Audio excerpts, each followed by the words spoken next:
you see. And we're back.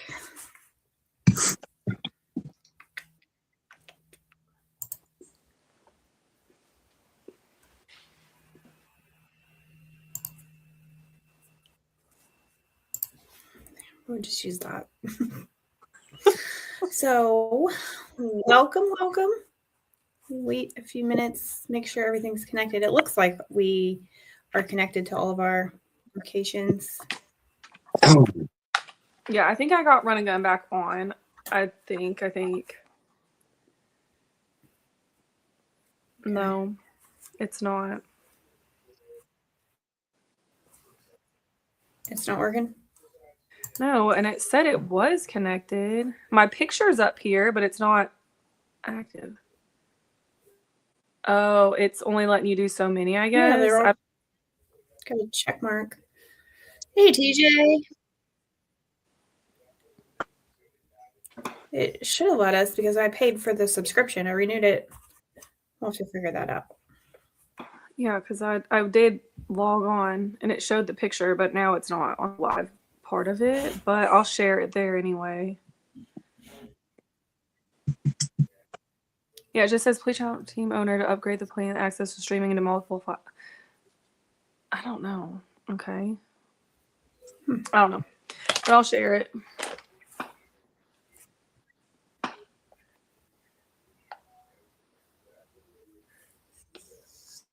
So which one?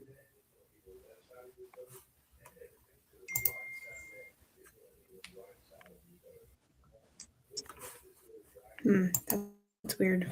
Okay, well, we'll get started. We'll have to get that figured out. So welcome back. It's been a minute since we've been on here. Tonight we have, I am Ashley with Last Call Catfishing. I'm Julie with Run and Gun Catfishing, and today we have Justin Browning. Hey, Justin, welcome back. Long time no see. Welcome. Thanks for being on with us. When did you get back from Louisiana? Sunday, and I'm still playing catch up. I had to go back to work on Monday, and I'm like, because Christmas, I mean, we left the day after Christmas. We didn't get home until 11 o'clock that night. So, of course, the kids' gifts are just sitting in the living room. There's stuff everywhere. I hadn't even finished packing for Louisiana. Like, it was a mess. But anyway, hey, Jeremy, how are you? Hook Daddy Outdoors is here with us. Okay, cool. So, yeah. How was y'all's Christmas? Everybody have a good Christmas? Let us know in the chat as well.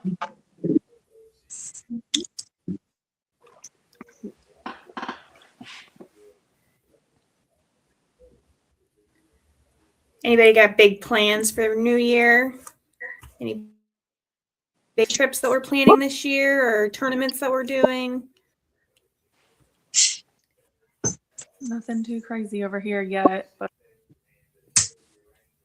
that's Charlie's field. What about you, Justin? Yeah, same. I'm getting ready to go back to Louisiana. Yeah? Awesome. How long are you going to be down there? Probably a week. Yeah. I think it's going to be toward the end of the month. Okay. So no, it's going to be in February. Yeah. You going down with people or? Yeah, the same guys I've been going down with. Yeah. Oh, that's cool. Awesome. Yeah, it was fun. It was definitely fun. Yeah, that place it's different. It's something else. Yep. I just hope it don't get exploited. Uh-huh. I mean, I've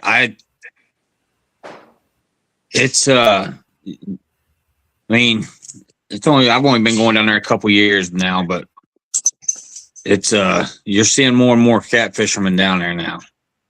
As long as they got the same mindset, which we have no control over that. Well, bye, Ashley. Yeah. Uh-oh. Hey, Jamie, how are you? Yeah, that's the thing. It's like, yeah, I want to encourage more people to catfish because it's fun. It's a good time, but it's the people with the bad intentions that you kind of worry about. Yeah. I mean, and you're already seeing some of it down there. Oh yeah. I talked to some guys the other day, and they was like, man, they're moving down there from the East Coast, and they're going to start commercial fishing. Mm-hmm. And I was like, he said that they was out on the James, and he said it's just not the same anymore. And so they're moving down there. Yep.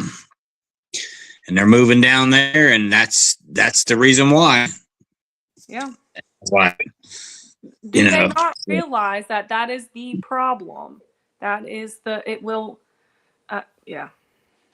Yeah. There's actually several that's moved down there from the East Coast that I know of. But one of them, I'd never heard of this guy before, and he's seen us at their Venice Marina right there, and he's putting in, and I seen him pull up, and he had a commercial boat, a big 30-foot aluminum, and the guy that at the ice, the ice house there was asking him, and he said that's what they was going after catfish. And I was like, really? He's like, I said, you guys because it had a Maryland sticker on it. And he said, yeah. He said they're moving down there. That they're going to be commercial fishing down there. Now, isn't it true? Is Maryland the state that is taking catfish because they're invasive there and all of that? Yeah. Like the limits are lifted. So why aren't they using? Not that I think that they should be, but why aren't you just staying there? I don't know. Probably because the problem out there in the James, and I'm gonna be realistic, is Omega is the problem. That's the commercial industry out there, the big giant that overfished the blue crab, and they had to blame it on something. Well, with the amount of blue crabs not coming in like that, they had to have something else. Well, they found an industry that they could blame it on, and then create another industry, another demand, new industry to destroy. And that's what they've done. That's exactly what they've done. And the market for overseas is everybody says that, commercial markets it's been that way for 100 years and it's not hurting anything. Well, I can tell you that commercial market is growing faster and bigger every year. And if there's not a restriction on it, I mean, yeah, Louisiana might be fine now, and the other guys are getting eaters out of there. But when you have an industry nowadays that's not regulated and it's free for the taking, it's going to be exploited. Mm-hmm. And it already is. Which is why, I see different things, especially on social media, because that's where I read everything nowadays. Mm-hmm. But, more regulations.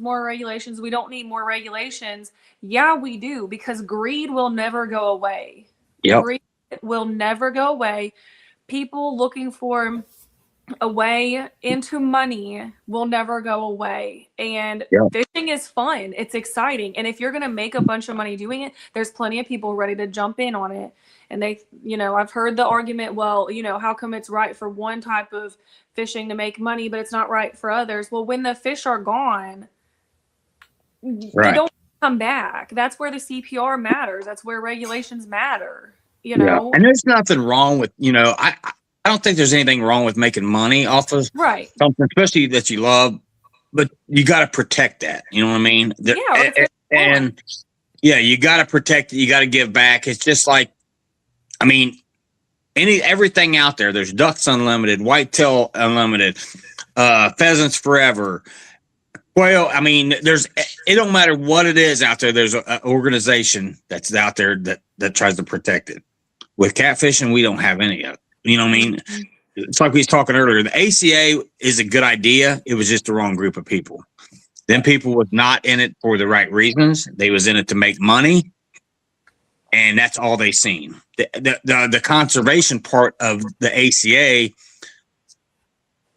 they finally realized after they got called out and everything and beat down on it, that they finally realized, hey, you know what I mean? And only then did you start seeing them make, efforts on conservation. But it was them efforts that they made was too late, and the efforts that they made was only done then because they got a phone call behind closed doors that said, "Hey, you guys are going to have to do something."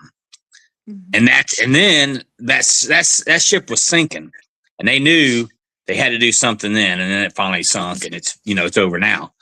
But it's catfishing needs. I mean, it's getting big, it's getting huge, but there ain't. I was talking to a buddy of mine earlier. There's not one fishery in the country that ain't declined in the last 10 years. I've fished them all, and I mean, I've seen none get better. Yeah.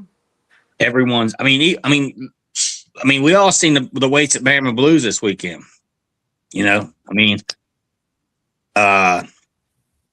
That's not a usual tournament down there. And it was. I'm not saying that there wasn't some good fish caught, but them weights was way down.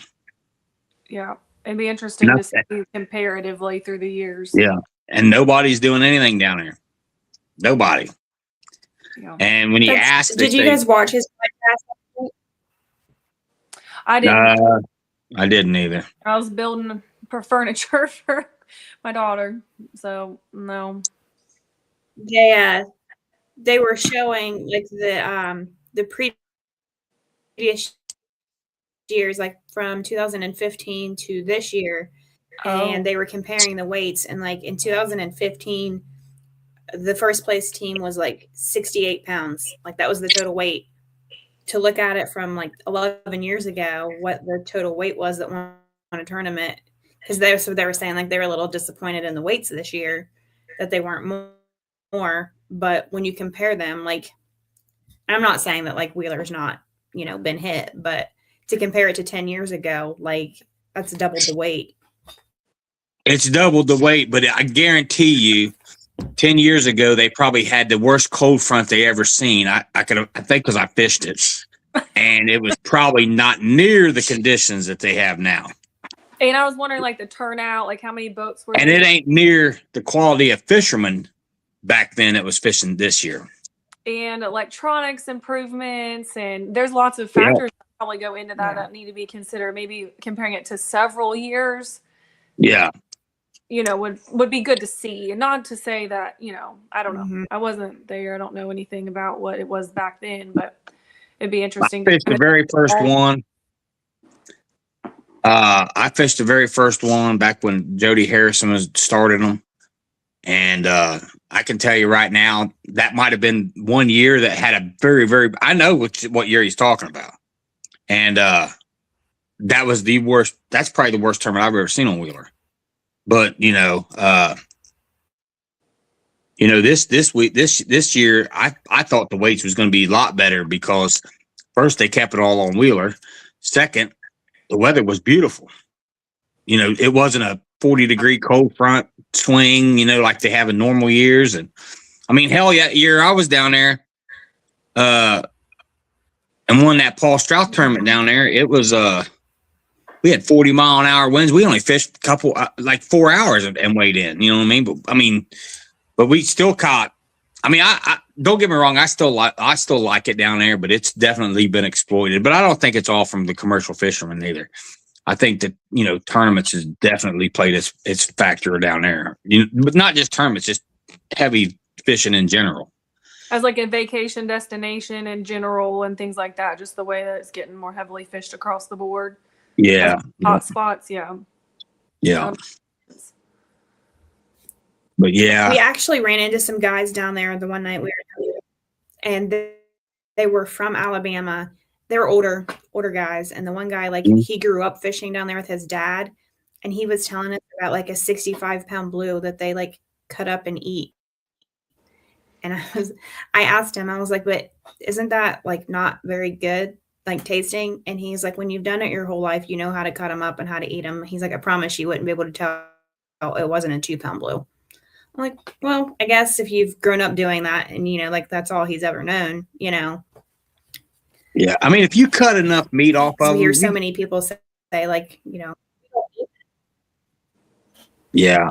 I mean, my thing about a big fish, and I ain't gonna. I mean, if somebody's hungry and they want to eat a fish, whether I like it or not, it is what it is.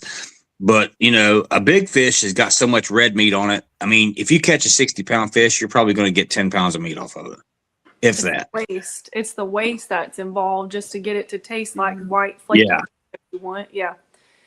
That's what Charlie's always told me too. He's like, once you get any bigger than 10, maybe 15 pounds, it's just the waste. Why would you go and do that with the amount of you have? But if people like it, I guess. And some people go out there and they fish and they don't know when they're going to catch another one. You know what I mean? So they got to keep everything they catch. Mm-hmm. I got a buddy, his dad, he's like, man, don't throw that back.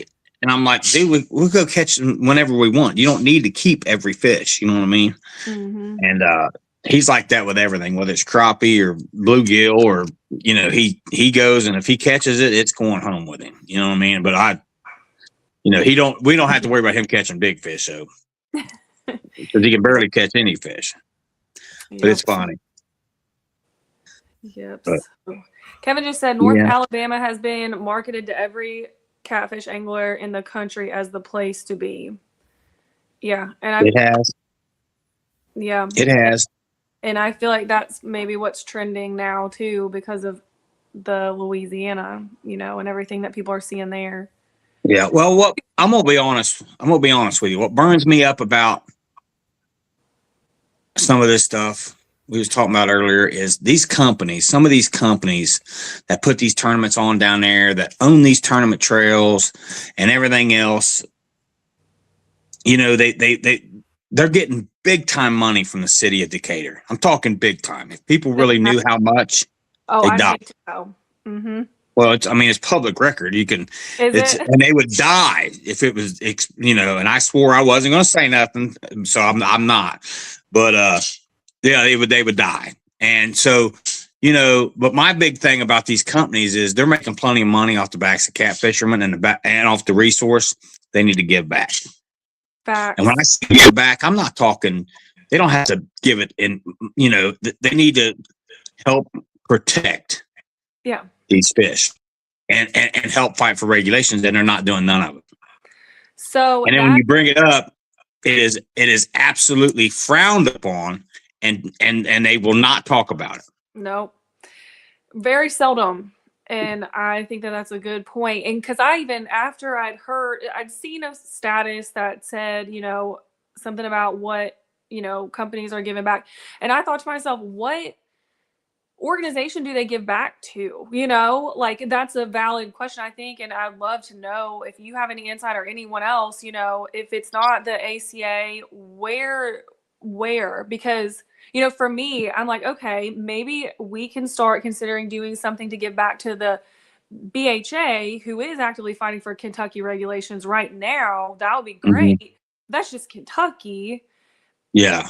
Who's going to do that, or who has, just like nobody. Said, so where do we do that? How do we start that? You know what I mean? And yeah, it's something that needs to be done because there's no excuse for someone that is, having a successful business to give back. Like, why wouldn't you?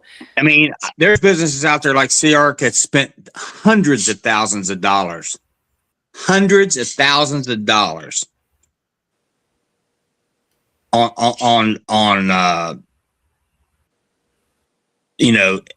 let's just say, how should I put this?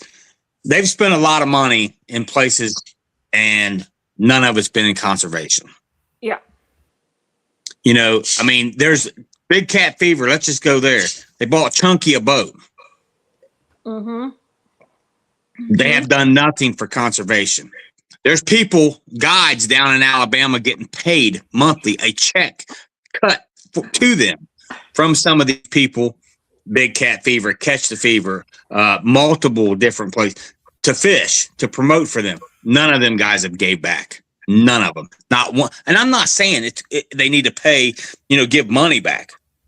They need to help promote, like, if they would promote conservation as far as, and some of these guys down there, I mean, they're some of the worst. I mean, they need to give back more than the rest because they take more than the rest. But and they have the perfect platform to give back. I mean, all you got to do is preach conservation. I'm not saying, I'm not saying that they need to come out there and give every dime they got to conservation. I'm not saying that at all. I'm not talking monetary at all. I'm talking just go out and preach the good word. It's like these companies are being told, keep your mouth shut because there's no money in conservation. It's not saying sexy. That's what. It's not cool.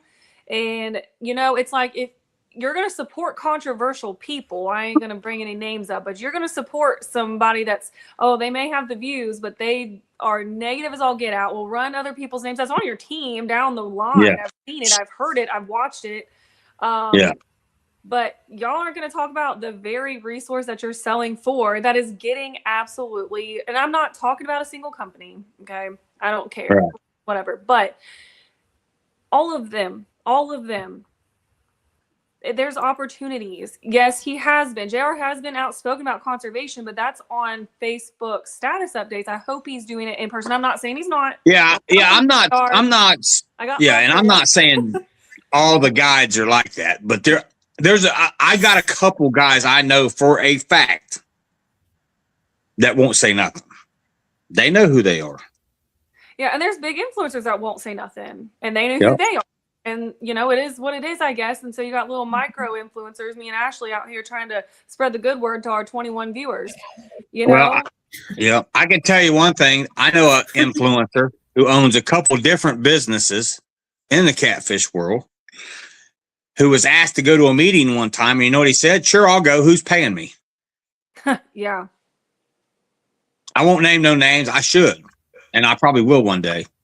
But, I mean, that's all they care about is money. It just gets, it just gets sick and sick. And everybody says, well, everybody's not as passionate as you are about, and it's like, dude, it's not about being a job, but you won't even have a job. And I guess, as an influencer in the industry, you can go catch different kinds of fish, I guess. But certain people, if we don't stand up, y'all won't have a job.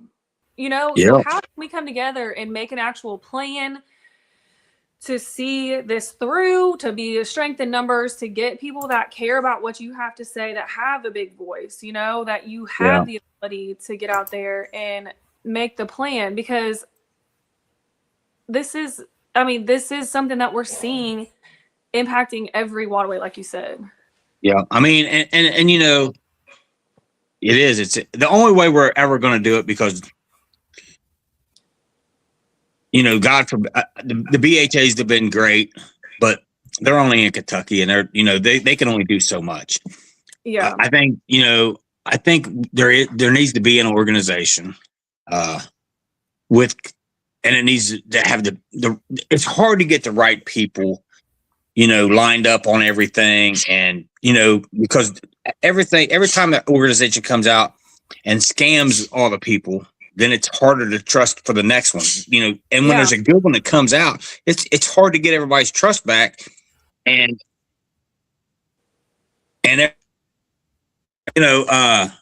I think there needs to be an organization started. I think, and to be honest with you, there needs to be money raised for a lobbyist.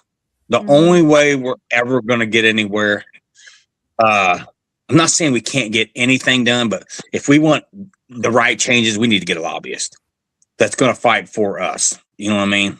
And it costs money. But I mean, as much as some of these companies, look at Sea Arc boats, for instance. I mean, let's just name names. They've made a fortune off the backs of cat fishermen. They don't say nothing. They spent how much money did they actually spend? Let's say on Twisted Cats. Let's say on the ACA. I know it was a lot. Hey, they spent all this money. They ought to be able. Somebody ought to be able to go to them and say, "Hey, you know what I mean?" Now, will they do that? I don't know. But them, for instance, I mean, you got people out here that's like Big Cat Fever.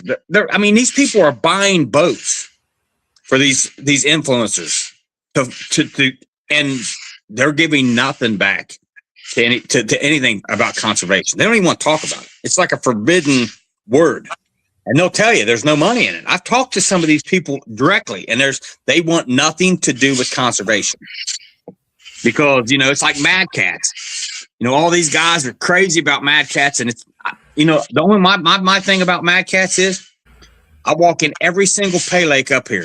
I was going to Every ask. single one, every bait shop, every pay lake page is full Mad Cats. Mad Cats, Mad Cats, Mad Cats, Mad Cats everywhere.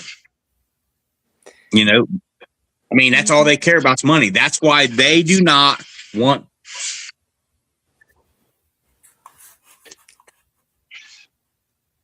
They don't want to talk about conservation because they're going to lose money. If they go on and say, hey, we're blah, blah, blah, anti-pay lake, hey, or anti this or anti that, or, you know, talk about conservation, they feel they're going to lose money. Yeah. And it's all about making the money now and not worry about later.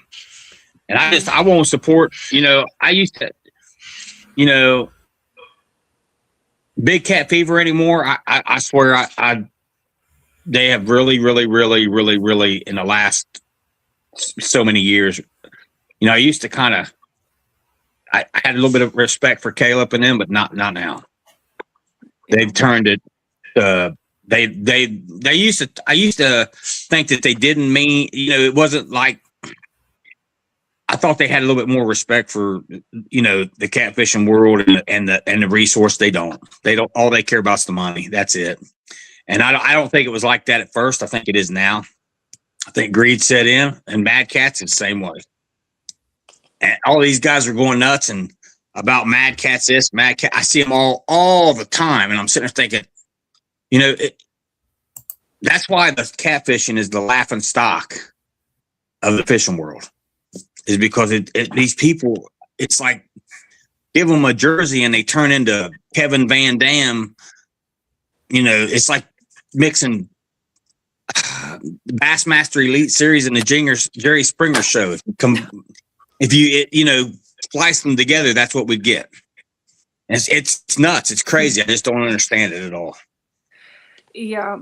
And you know, because I'm like, man, as an angler that supports conservation, how do you support a company that supports pay lakes?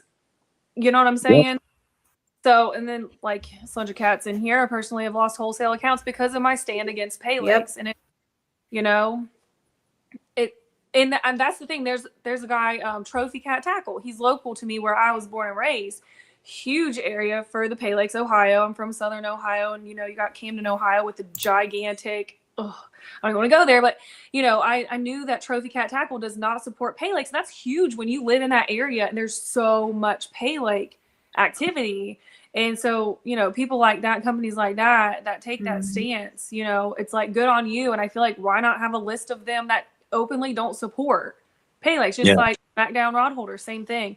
So Wesley had a question. In Ohio, the largest issue for the country for trophy pay lakes, what are the Ohio anglers doing in Ohio with their state legislation and wildlife department? So that's why we're doing this podcast. Ashley lives in Ohio. We're trying to bring awareness, peaceful. Ashley and I do not personally like to call anything out. We just like to bring education to people of what's going on, what we see, and then, you know, Justin and people that see and have different things going on, you know, we like to have them share their perspective on what they're seeing. So we've had the BHA on here, Mike Abel. He is of the Kentucky. I know he's shared what they've been doing. We've seen what they've been doing. They just had a big bust there. But right now we're just really like trying to put a voice to conservation that isn't there. That's why we took a break, because I have a hard time with my schedule and my kids. And I'm basically, it's just me and the kids because Charlie works and stuff. So, you know, it's hard for me to stay consistent on here with the hours and the times. But that's why we started this back up again, to get people with voices like you, with businesses like you, with connections like anyone that might hop in here, to bring awareness and not to sit here and like bash or slam anybody, because it's not like we want to shut down pay lakes as a whole, but ethical pay lakes should be something, you know what I mean? Ohio does not care what us in Tennessee have to say. Well, we're trying to just give it a platform. You'd be surprised. Yeah. We have our stance on pay lakes front and center right on the homepage of our website. He also made a comment. Wesley said something about going to the ODNR meetings in your states. And Ohio was supposed to have one of those. Wasn't it like last year, Justin, when they were supposed to have the Catfish Yeah. Summit? And there were quite a few of us that responded. Like we were on that list for our veterans organization. I know there were some tournament directors locally that were on that list. And then they ended up canceling it. So let me, They said they okay, didn't have so, enough yeah. to select few that they wanted to come to hear what they had to say. So if they would open it up to everybody and let everybody learn what they're doing and what happens to our trophy fish and how long, like we could get somewhere. But when they want to pick and choose who they have at these meetings, there's not a whole lot we can do about that here.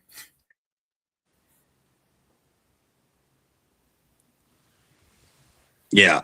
To add to that, so Ohio used to have a catfish summit every single year. It was just, and it used to be open, and there was a few of them that got kind of heated. You know, you had a Pay Lake owner walk out and, you know, cuss everybody, and, you know, so I don't know what their intentions was of trying to limit who could. Oh, I know what it was, but you know, that's why, and then it got canceled because, you know, it's just like anything else. The problem in Ohio, and we are working on this. I'm telling you, not everything is out and, you know, out for everybody to see, because, you know, one of the issues is you have the opposition that you don't want to show your hand. So, but most things you can put out there, some things you can't, and we have things being worked on right now. It takes time to come together.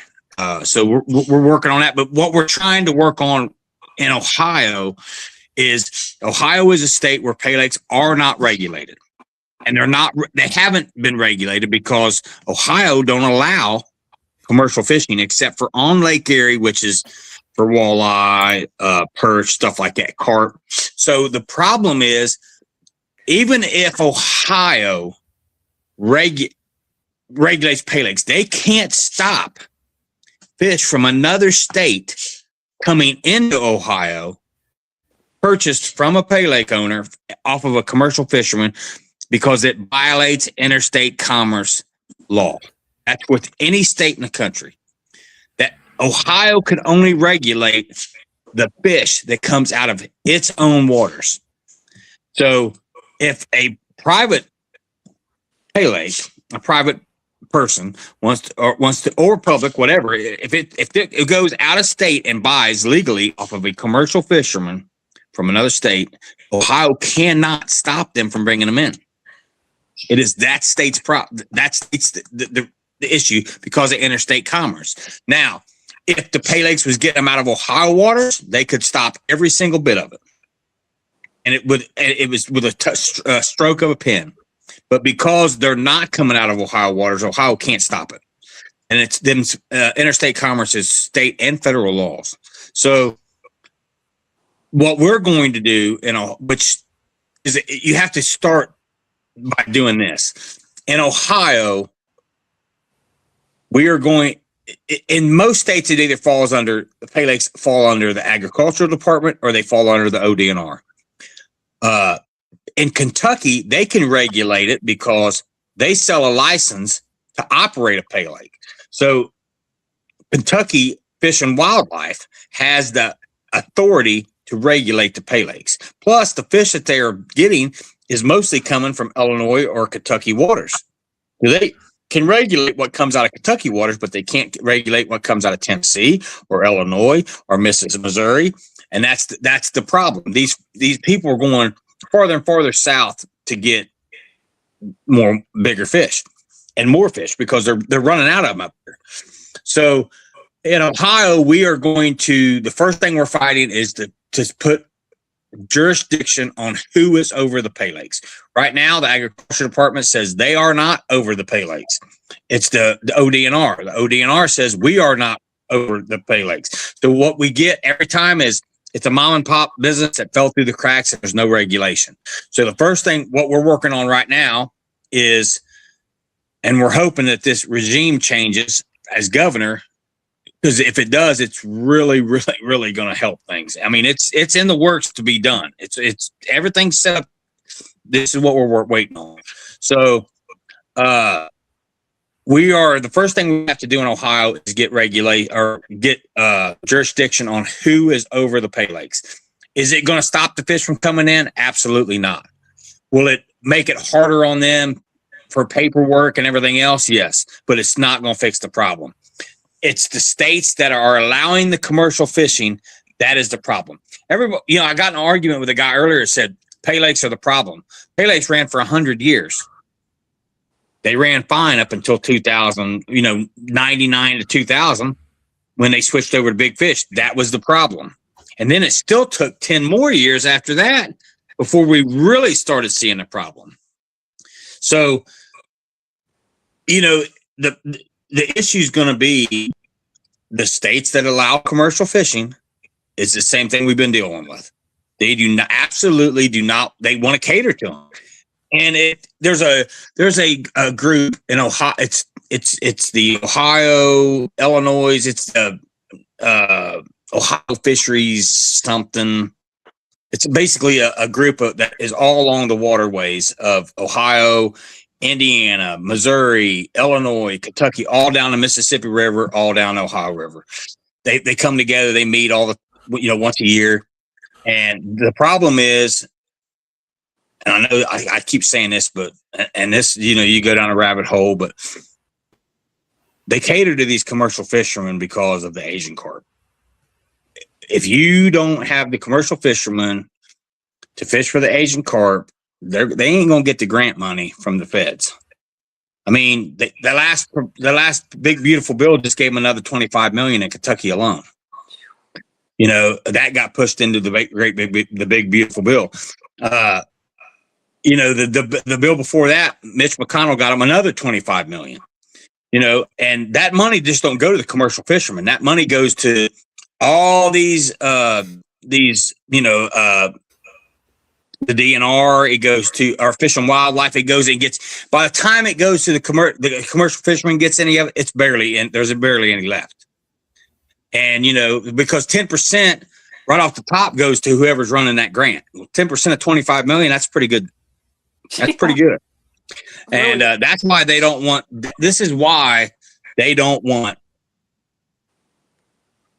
to do anything to the commercial fishermen. They cater to them on account of the grant money. It's all that federal funding coming in, and they give them catfish to keep. We was told this in person from a fisheries director in Kentucky. We give them the catfish to keep them here, and basically that's their money fish. You know what I mean? Because without the commercial fishermen, because they're trying to build this Asian carp industry. I went to Cumberland City over the weekend, and I drove through Bowling Green and past Champion Pet Foods. It's just like that right there. Everybody keeps saying, well, pay lakes, you stop the pay lakes, you stop the problem. No, that's not true, because you know why? It's just a matter of time before Kentucky, Illinois, these states like that are greedy and don't give a shit about the resources. They found another. Anytime there's an unlimited resource that's not regulated, it's going to get exploited. They spent 100 and some million. They brought Champion Pet Foods in, gave them big tax breaks. They spent $100 million down there building this plant, 100 and some million dollars. The plant came from Canada because nobody else would give them an unlimited resource. Kentucky sure did. Kentucky said, "Come on, we're going to give you all the wild blue cats you can take." And that's where they're getting them. So if they don't go to market, the market won't take them. The pay lakes won't take them. Guess what? These guys ain't going to quit fishing. They're just going to ship them for less money to the dog food plant. Mm-hmm. And that's the problem. And that's why it's so important for people to call their state reps, their senators, because these hill jacks and these inbreds that are out there fishing every day, dope heads, drug addicts, and everything else, because that's 90% of what they are. And I'm not going to beat around the bush about it.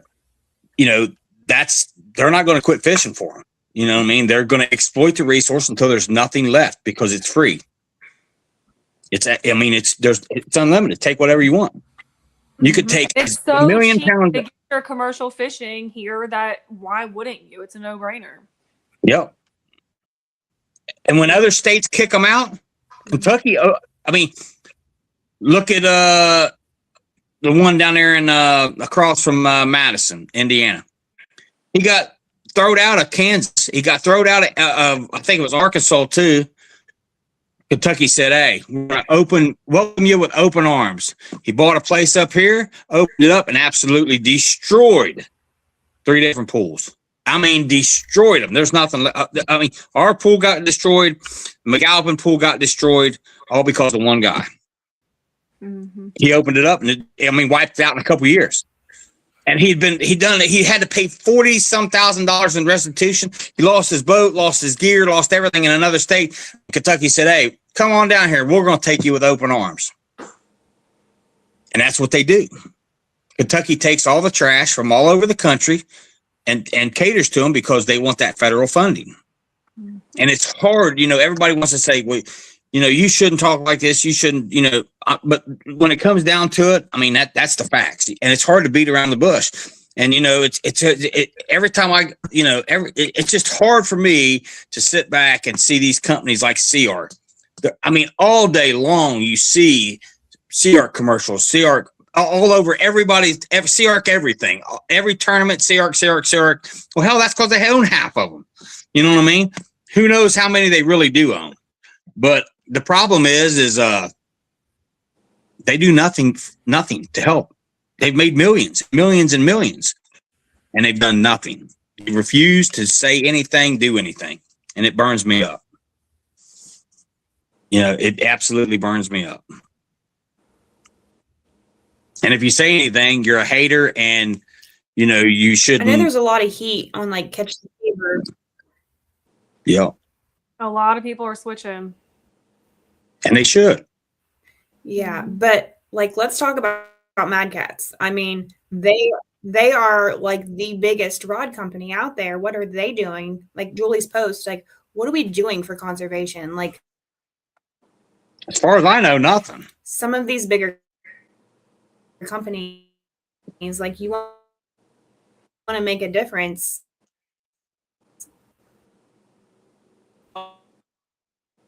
Conservation. You're selling to pay likes. Yeah. And what it boils down to is it's greed, and that's it. And then they got all their followers, they give them a jersey, one that looks like a Skittle puked all over them, a box of Skittle or a bag of Skittles puked all over them.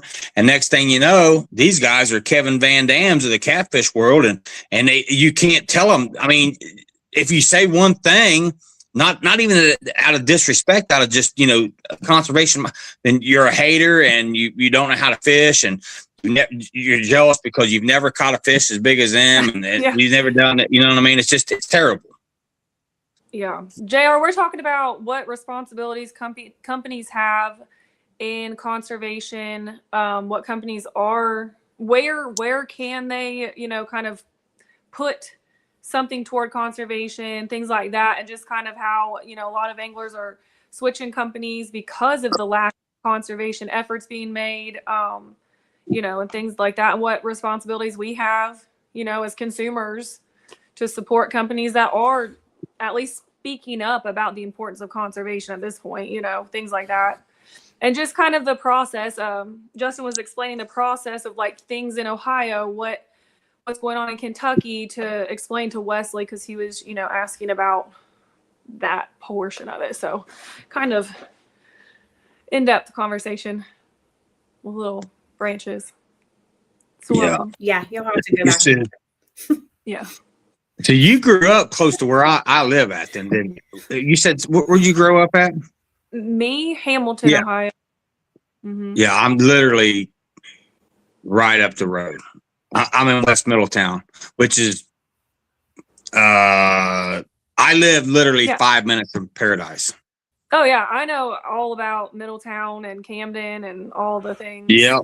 Yep. I'm actually I'm just south of Gratis. Okay. Yeah. Yeah. Small world, huh? It is. Yep. So, but yeah, just kind of what we can do besides just putting Facebook statuses and, you know, things like that. But that's better than nothing, you know, especially people that have an influence, you know. I mean, it took me a week and now I have 600,000 views on running gun catfishing, you know, but it's posting 5 times a day. I can't keep up with that. But people that have that and well beyond, why not speak up? And we were discussing how there's no money in it, and that's probably why these businesses aren't doing more to talk about it. Yeah, because I ask them because I want to know, you know, and I ask them why. I said, you know, and they'll tell you, like social media, the influencers, they'll tell you there's no money in it. There's no views, there's no money in it. And I'm like, yeah, but shouldn't you do it because you want to? I mean, yeah. And they just, because you know, and I mean, they're honest with me. I will give them that. They're honest, and they're, you know, they'll. I mean, I've had some actually flat out tell me, you know, if they ain't getting paid, they ain't doing it. Yeah. So Larry Gross said, do you think it would stop or at least slow it down if they would make catfish a game fish? Well, the way the laws read in some states, you can't commercial fish a game fish, but there is states that it already is a game fish. Indiana is one of them, and it don't stop. I mean, look at some of the biggest game fish in the world are commercially harvested, and they're game fish. Now they're regulated, so I don't think. I mean, I'd love to see them be all classified as a game fish. I don't want to. I'd like to see them come off the rough list, fish list in all the states because I think they are a game fish. But I don't think that would solve the problem. You know, I think it would be easier to. It would. I think it'd make it a little easier to talk with people, and as far as the legislators and the state reps that don't know about about catfishing, because when they hear catfish, they think chicken liver, beer, and you know a creek bank. You know what I mean? I don't think they understand. So I'd like to see them come off and be classified as a game fish because it would be easier, I think, to talk about. You know, and it'd look a little better than being labeled as a rough fish in some states. But I can promise you that we have. What do you? Go ahead. What do you think as like recreational anglers and tournament anglers? What can we do? Like we talked about this earlier, so I'm asking you. Mm-hmm. What can we do on our part to help with this, you know, like protecting the fish while we're out just fishing, like fish care. Let's talk about that for a minute. Yeah, that's well, I think, you know, I really want to see, and I think it's not hard to do. I don't know. And I've asked and I can't get answers. The only answers I get are really bullcrap answers, but you know, these tournaments, there's no pros, okay, in catfishing. Let's just go there. So there's no pros. So you get a mix on these tournaments as far as real seasoned tournament fishermen to novice. You know what I mean? So I think a great platform to educate anglers is the tournament stage. The tournament director holds a huge learning a booklet, or you know, he has the opportunity to educate these anglers at the captains meetings, wherever you know they meet for these tournaments, on fish care, because you know I love fishing tournaments myself, but I'm gonna tell you right now they are terrible for the sport. I'm talking absolutely terrible, and if changes don't happen this year with certain tournament trails, I have a couple in mind. I've made a video and I am going to play it everywhere. And I'm going to boost that video. If it costs me $5,000, I will get it out there. So the tournaments that are killing a lot of fish, they better change this year. I've been quiet about it for 2 years in a row. But anyway, get back to your question. So I think the tournament directors can have a huge influence on learning new anglers as far as fish care, oxygen, how to use it, when to use it, handling fish. It's another thing that a lot of people don't think about is, especially when you're in current and when you got a lot of current, for instance, and you got a rod and that thing is like a pool noodle, and you're fighting that fish for way longer than you want. That is terrible on a fish. And it's because you ain't got enough rod for the job. You know what I mean?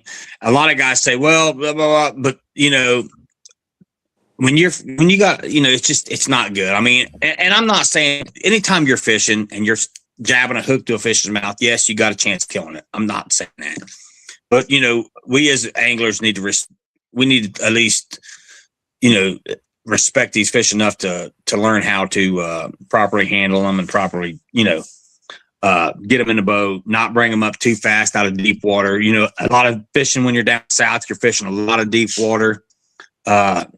So you need to bring in fish up slow. And if they do, if they don't burp out and they float up, you need to go back and you need to chase them down and burp them and get them to go down. I've seen guys do it and throw these fish back over, especially in Louisiana, and watch one fish after fish float by, and they've never chased them down. They just let them float on down the river. We've had to drop,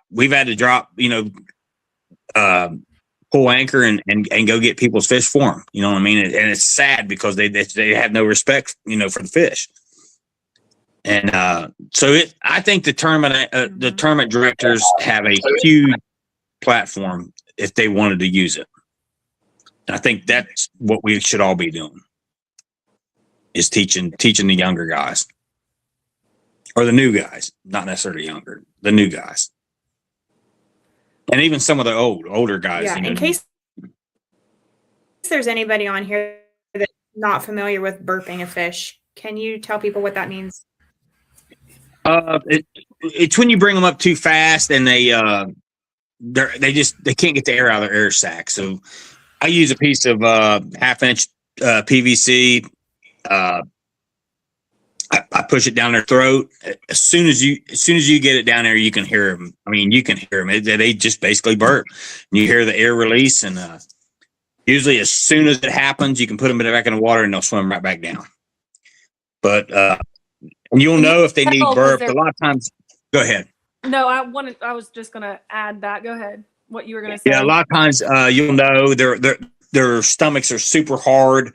And they just won't swim down. They'll swim around the top, look like they're dying, and it's really they're perfectly healthy. They can't go down because the air sac's filled. So once you burp them, they'll usually swim right back down. And I'll even say, there's plenty of times I've got video of it. Like, I always pat their belly when I'm holding them anyway, and they just let this big burp out. Even that seems to help a lot. Just something like that, of patting their belly like a baby, and then they burped it out lots of times doing that, even before even having to get the stick on them. Lots of mouth opening videos where they just let a big burp out. But it's important to do, and don't use anything jagged. You don't want to. Gotta make sure it's smooth. Yeah. But it's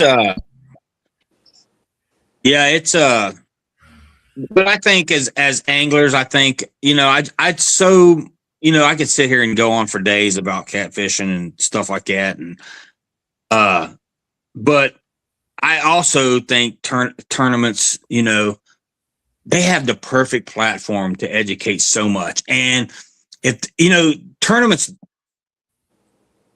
everybody's like, everything you say is negative. I said, well, everything I care about is getting exploited and ruined. I said, so it's hard to be positive. I said, I really want to be positive on a lot more things, but I said, I said the catfishing is. I mean, man, I've been in it so long, and I've been, I've seen both sides of it. I said, and it's just, there's not much positive anymore on the catfishing side. It's hard, it's hard to find positives. And so I think, I think that it makes me feel good. The more I preach, the better about it. I feel, okay, I'm going to change somebody. One little person, if I change one person, that's a positive for me. But like, tournament directors, there is bad in tournaments. I think with the trailering is terrible. Having guys carry gas and running, 150, 200 miles.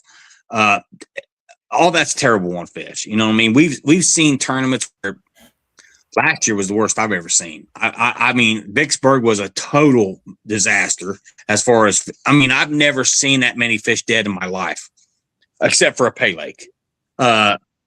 King Cat down in Norco, absolute terrible. 2 years in a row. 2 years in a row, 70 to 80% of the fish died. And I got video of every bit of it. And I've got it all put together. And Rising Sun, there was a lot of dead fish at Rising Sun. There's just so many tournaments out there, and it never gets talked about. It's hush, shut up, and it's it just never gets talked about. So, but if they would change a few things, it would be so much easier. Live wells need to be mandatory, a certain size, and oxygen needs to be mandatory. And the thing is, just them two little things. And no trailering. That's another thing. But the problem is they just won't do it. They absolutely won't do it. And I think a lot of that comes from the trailering part.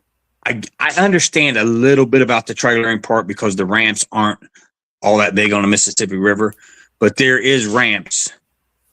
If you can't hold that many boats, then you need to limit the boat cap to whatever that ramp will hold.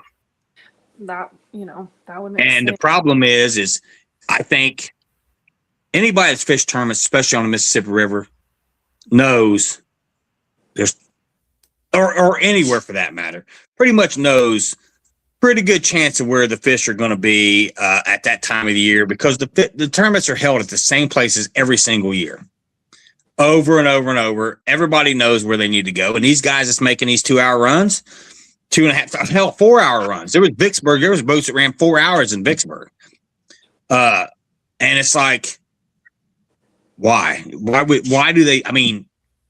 It's just ridiculous. You know what I mean? And I get why they're doing it.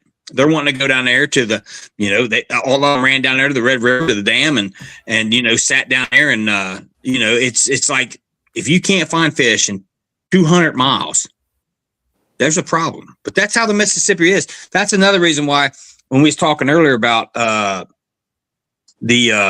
why Louisiana, we think Louisiana is so good, and there's a lot of good reasons why I think it's good, but that's the one of them is there's no dams down there. Them fish don't stay down there all the time. Look at Norco. Norco, for example, when they have the King Cat tournament down there, it's only good for a couple months. And it's when the grainer is running. Now, you go down there right now, yeah, you're going to catch a few fish, but it's going to be 10-pounders. It's hard to catch a good fish down there right now. Now you go on down to Venice, you're going to slay them. But later in the year, it's not like that down at Venice. Yeah, you'll still have the pets at the fish cleaning stations down there, but once that salt line moves up, the fish move. So, if you go to Vicksburg, and look at Memphis, Vicksburg. There's days up there where, you struggle to even find a fish at certain times of the year. Now, certain times of the year, it'll look like $1 million. But on most of these rivers, there's dams so that the fish are in between the pools. But on the Mississippi, they're not. There is no dams until you get to St. Louis. And if anybody's ever noticed, the Mississippi River from St. Louis up ain't worth a crap because it's commercial fish to death. It's still commercial fish south too, but it's not dammed up to where it's easier to fish them pools out. You know what I'm saying? Yeah. Because they're a smaller area. Uh-huh. But in the Mississippi, down below St. Louis, harder to. I mean, you're still they're still seeing it. They're starting to see a decline now. And they have to run farther and farther and farther to find fish. I mean, yeah, you can still go up on the Missouri River in the wintertime and smoke them, get some giants, but go fish the Missouri River the rest of the year until you get way far west and north. You know what I mean? It ain't worth crap down there at the confluence. Yeah. So I mean, anybody that's fished these tournaments long enough, they know where they need to fish. You know what I mean? And that's why we allow that trailer. They'll never convince me otherwise. The city gave them all this money. They're wanting to bring a show in. They want to see big fish. They're going to let these guys run. If these guys and they sponsor these guys, they want their guys to do good in these tournaments. It looks better on them. And that's and for another part, I mean, most of these pre-fishing anymore, the tournaments is so sad anymore because most of the pre-fishing is done on a telephone. Oh, I mean, there needs to be an information rule put in place where. I mean, if you really want to see who the best fisherman is, put an information rule in place and put it out off limits each tournament. Because right now you're not seeing the best fisherman. You're not even seeing close to the best fisherman. You're seeing ones that spends a lot of time on the water and the ones that gets a lot of information. I think anybody that's fished long enough knows how that works. And it's tough. It's just tough on it. I mean, there's so much negative. It's hard to find positives anymore. And everybody you talk to, they don't never want to talk about it, but they do want to talk about it. They just don't want to talk about it in front of anybody. Because it's not cool. Yeah, and I just talk about it anyway. I've already been known as a dick. I like hearing different perspectives and different, thoughts and ideas on different things. And, I don't know. I've learned a lot through doing this podcast, just from all the people we've talked to. Like the things that I did not know going on in the background. That has been interesting because I didn't know that there's people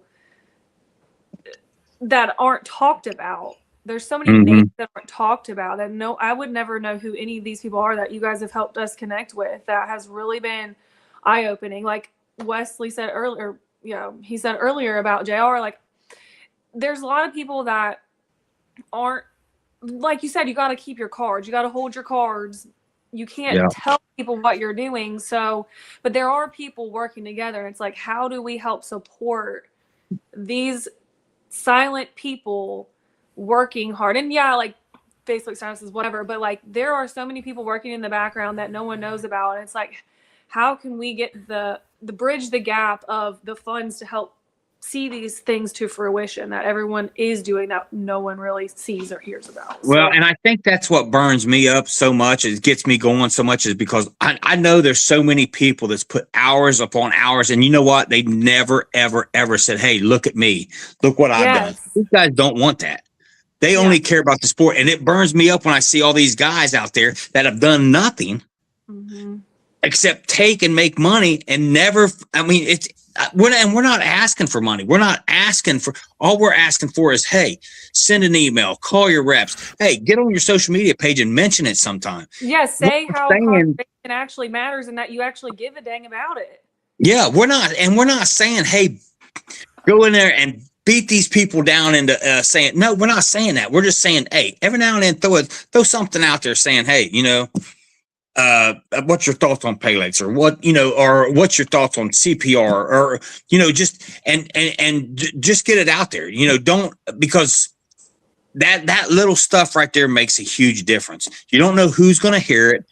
And, write an email to your state rep, because when the state reps get them emails, we hear about it. Oh man, we hear about it.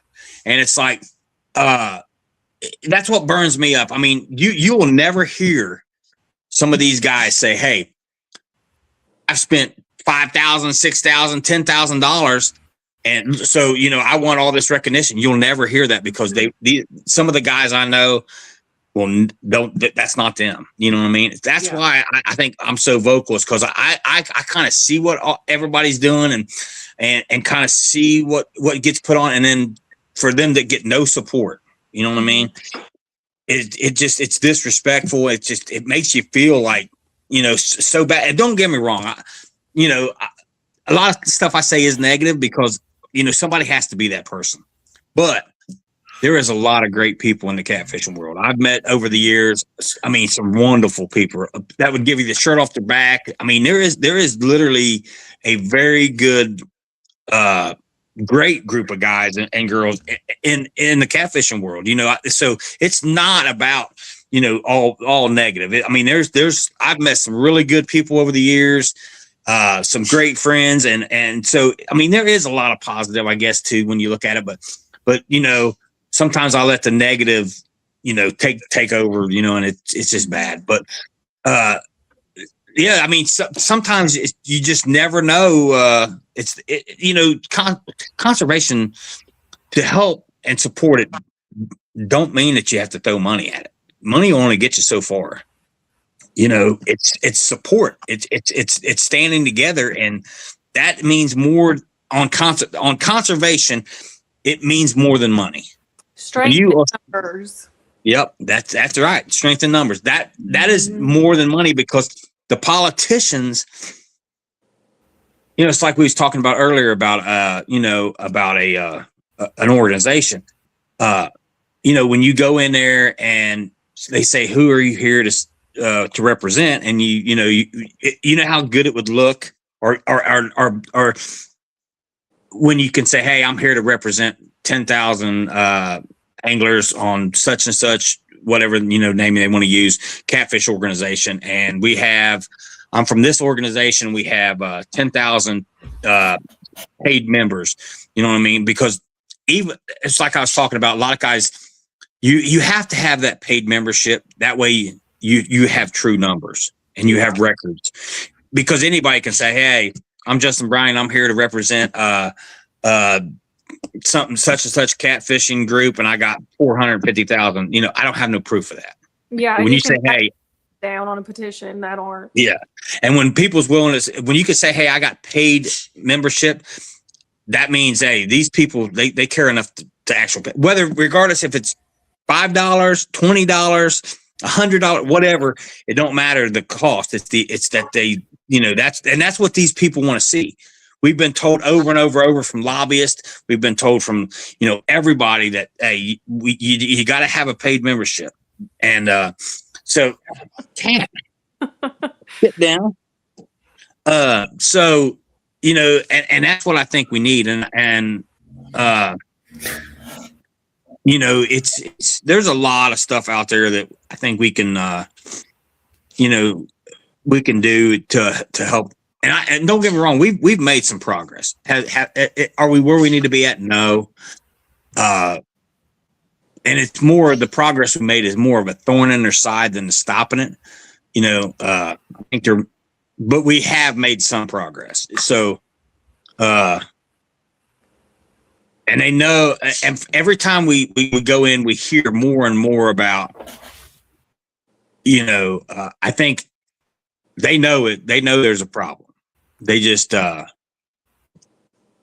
know there's a problem, and they're hearing about it more and more. And that's why sometimes you about have to throw somebody under the bus to get them to talk about it. Because sometimes especially in areas when you need to put pressure on, it's like, how do I get the pressure put on? I can't even get nobody to write an email. And these guys are saying, "Hey, you need to get your troops in line, because this is when you need to do it." And it's like, so, and then it's hard, because it's like nobody cares. You know what I mean? And there's times where you have to rally the troops, and but it's tough. Yep, I can see that for sure. And I know even though, again, viewership, it's not like it's out of control on this page. It's not like people are dying to come in and watch, but still the replays are there and the information's getting out there, and it's better than not doing it. Yeah, absolutely. So, hopefully the more this gets out, and more that the information you bring, like, you've said these things before the last time we all talked, but there's still new people. Oh, wow, I didn't know. You know what I mean? You're getting reactions that, like, oh, okay, because it is, because before doing this, I had no idea that there are people out there working on this stuff. You know what I mean? And, Yeah. it wasn't until JR after last CatCon had posted, is anybody up there talking about conservation? I didn't know that it was put out there that someone can come to a booth and set up and talk about conservation there. It's just little bits by bits of learning along the way over the past year has been eye-opening, I think, for a lot of, both of us, and then a lot of these people that are watching and tuning in and seeing. Definitely. Yeah. What? We sat up at one of the cat cons. It was years ago. It was exposing pay lakes. I was there. Chris Lee was there. Chris LeBeau was there. There was a bunch of us, and we gathered signatures for the stuff that we was working on, and it went pretty good. We had a video clip running the whole time. It was pretty good. We got some a lot of positives, and oh boy, we got some negative too. But that's when we realized there was a lot of pay lakers that came down to the CatCon that did not did not appreciate exposing pay lakes. I can tell you that. I believe that. But it was good. It was a good time, and I think there's going to be some more of that coming about too. So yeah, but I mean, things are being worked on, and it's just a long process. Mm-hmm. And if things work out the way I'm hoping they work out in Ohio, we'll definitely have somebody under the jurisdiction on who is regulating pay lakes. Well, that's good. We're going to go from there. But the first thing we have to do before we can see any change in Ohio is get somebody, that's has the jurisdiction to do it. Mm-hmm. And that's definitely, well, we're at the waiting stage now. So everything's been done.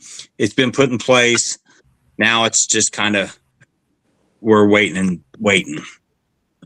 Yeah. Yeah. So, but yeah.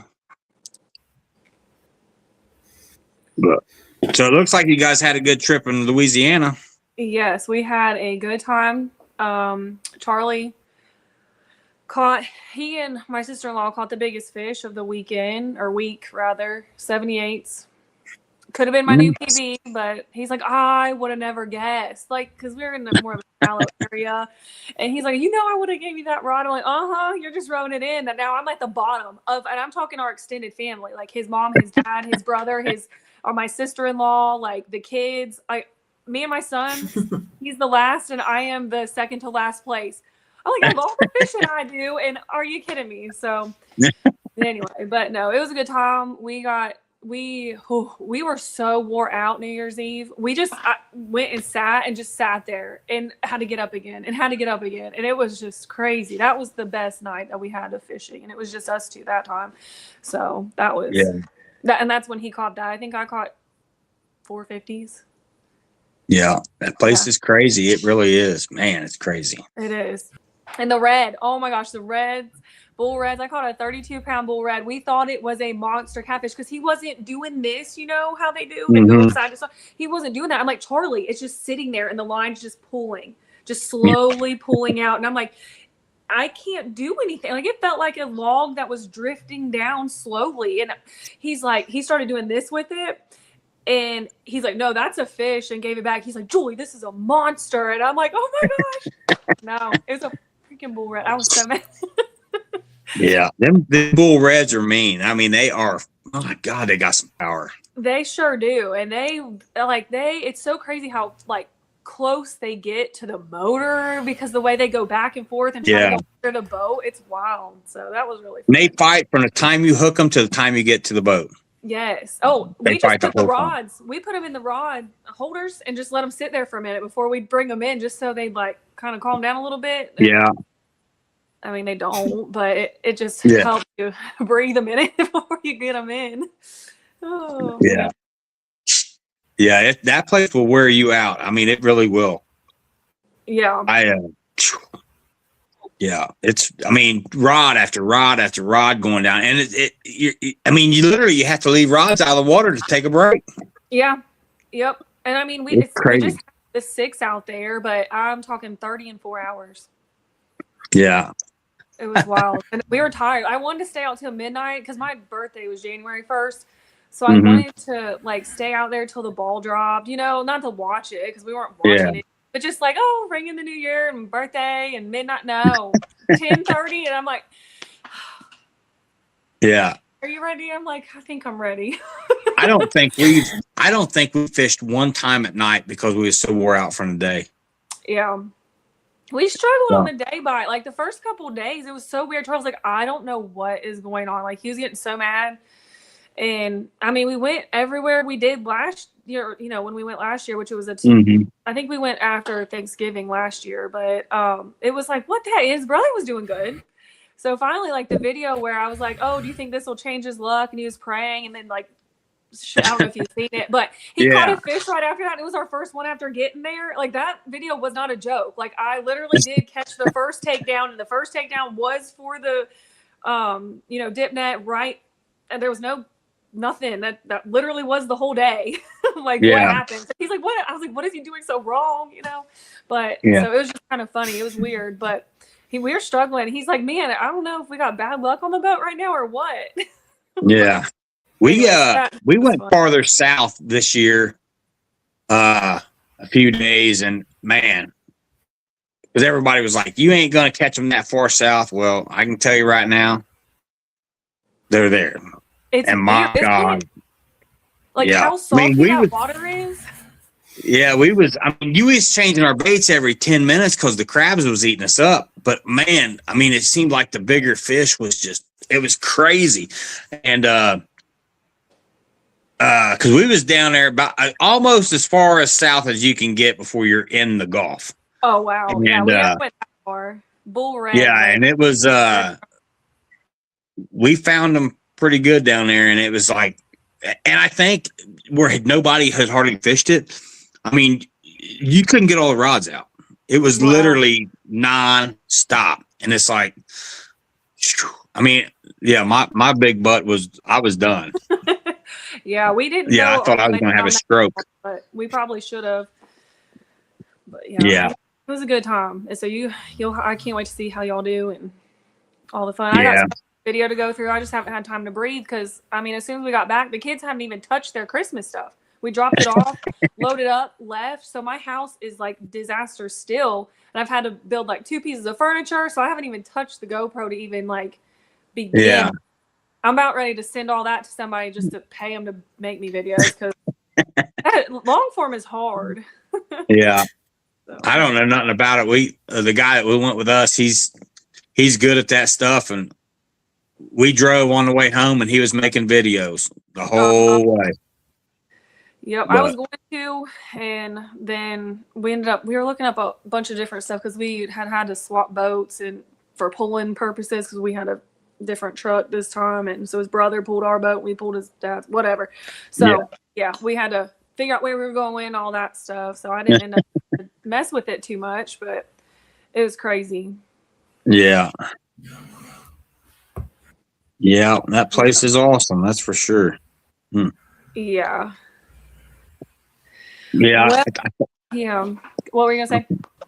I don't know, probably nothing. Nothing important. Well, I've got to run to take my girl to church. So sounds good. You got more time. Well, Justin, we appreciate you being on here with us and sharing your knowledge again. We really appreciate you. Absolutely.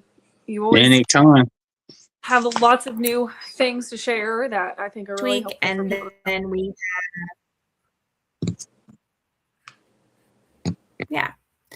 So thank you all for joining us, and we will see you next week. All right. All right. That'll work. Thank you. Thank you.